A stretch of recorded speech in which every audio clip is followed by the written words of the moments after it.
My people, if I talk say Nigeria na cruise, na no go believe me. If na know wetin happen inside JOS, na go surprise. They say due to the security wahala wey dey happen inside Nigeria, na there the University of JOS come decide say they wan go employ hunters make dem come dey protect the school.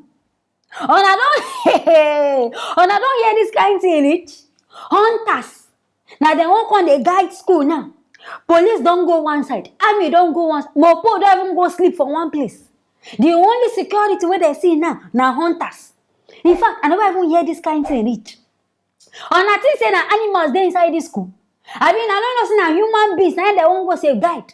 Wey be say na come decide say na hunters na wan come carry. Person wey talk this one, they talk say na the vice chancellor of the university. Him name na Professor Sebastian Maimako. Na him talk this one during the valedictory service wey dey go on, because him dey celebrate him 5 years tenure for that place.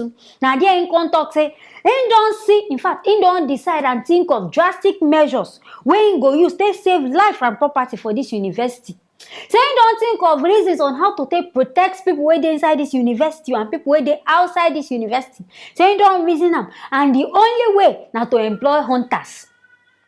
Hunters from where now? Na the village people. In fact, this man, I don't want to talk say this man mumu.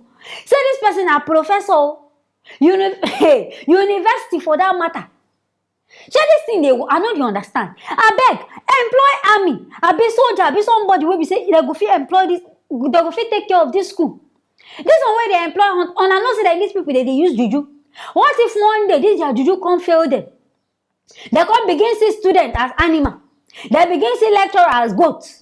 My people, what do you want to happen? It means that they go just they kill people anyhow. And I know some of this kind of security people, last one day now they go start to detour students. As they don't dey inside university, they say they go not see and say they don't turn one kind big security. Now that kind of work now they will come start to they misbehave for that place. I beg, I don't know where this one go work because some people they talk say as government don't fail them, security for Nigeria self don't fail. Now I make them decide say now this one's now they work for them. But say this hunters so they employ. See for some other places they don't employ them and they work well. I feel say now waiting they now make this school self come decide say okay, make themselves choose this option. But this option go work at all. On a sure say it go work. Because these people, how they want to dress? On a know as hunters they dress now. They go wear that clothes black and put juju for body. On a sure say if students see them this one, they not go even run for their life. They not go to say one kind what won't happen for school. Fine, make una close this school down. Because upon everything, last, all these students will even go school. Nothing where they go glen.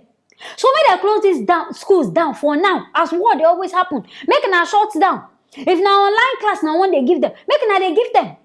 No be say person go come go school now, go come here say Boko Haram be somebody don't hunters go they run for your own life. Forget say the employer and say make him come guide students.